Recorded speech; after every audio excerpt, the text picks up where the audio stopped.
Raptors HQ, Scott Campsall, franchise, back with another edition of Raptors HQ on the street, on the rooftop in your area. Talking a little bit about Brian Colangelo's recent press conference, Dwane Casey's recent press conference. Red Hot Chili Peppers were in the house and screwed up this whole thing. Usually it's a little bit after, you know, the season ends. Not the next morning. Not the next morning, exactly.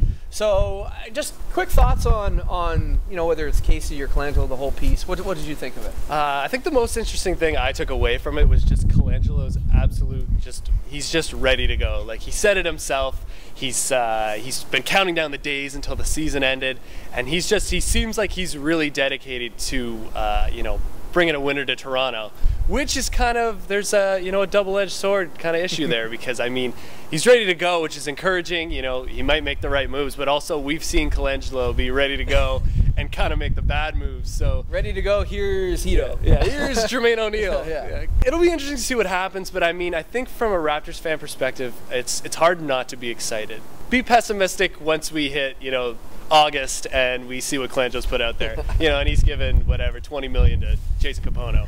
Yeah, we'll wait and see. But I think from my perspective, at least, you know, that was the thing that just stuck out to me most. What did you get from that press conference? I think that was the one that really stuck out too, and I obviously share the same concerns.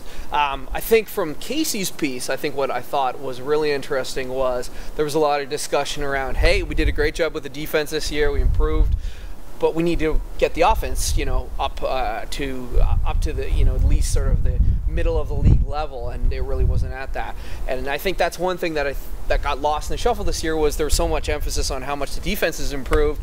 The offense did its sacrifice as a result of that improvement. And one of the things that made the defense so good this year was the fact that they slowed down the pace. They fouled a ton. You know, they played really a system that, you know, no one's getting shots in the lane, and they jumped way up in a lot of those statistical categories. But as a result, the team didn't get out in fast break. And a lot of the players that they have right now are better suited, I would argue, to that style of play. So can they actually next year get out and run? I mean, Casey talked a lot about that was one of the ways to get the offense up. Well, if they do that, is that going to hurt on the defensive end with the personnel they have right now anyway?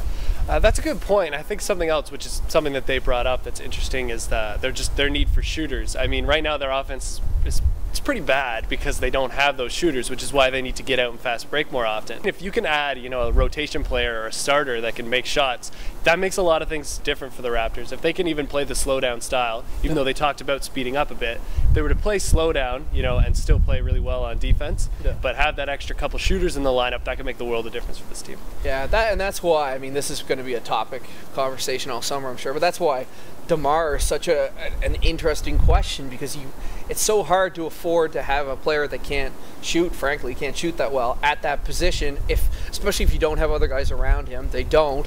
So, you know, there's this added weight, really, on him to either, you know, step up and start hitting those shots, or you simply have to put someone else in there at that position. But I think those are the big things. The other one that I always find interesting is Colangelo talking about the youth of the team, and so how, you know, we're so young, I have to keep reminding myself. And I think that while that's true, I think the one thing that always strikes me is there's a difference between having young players and having actual talent. And I don't think we know that. I would argue that DeRozan hasn't shown that he can take that next step. I would say that youth argument works a lot better if indeed you have someone who's shown this gradual progression. If you haven't seen that, it's a little bit harder to keep throwing around names like Jared Bayless and Ed Davis when you're kind of like, well, we haven't seen anything yet. Hard to, you know, make that call that those are the future of the team. I agree. I see the youth thing as sort of an excuse as to why they lost so many games, you know, inexperience. And I think that you can use that as an excuse, but also, I mean, your point that, you know, they'll get a little bit better. Like, there's no doubt in my mind that DeMar DeRozan will be a more consistent player when he gets older. It's just a matter of him jumping from the player he is now to, you know, the alleged superstar that, you know, we thought we were getting, maybe. Yeah, you know, that's exactly. Yeah, that's exactly it. Because at some point they have to, and soon, because Colangelo on his own contract, unless, you know, he gets extended, doesn't have a lot of time, they have to make decisions about a lot of these guys. And that's the tough thing about the season, is there's still a lot of question marks. Agreed. Let us know what you think. Talking Raptors, obviously, talking about the off-season. We've got a lot more content coming up where we'll be talking about this kind of stuff. But yeah, give us your thoughts below, especially around the recent presser and the media activity, the fallout from that. and give us a subscription, and we'll definitely give you a pound. Show.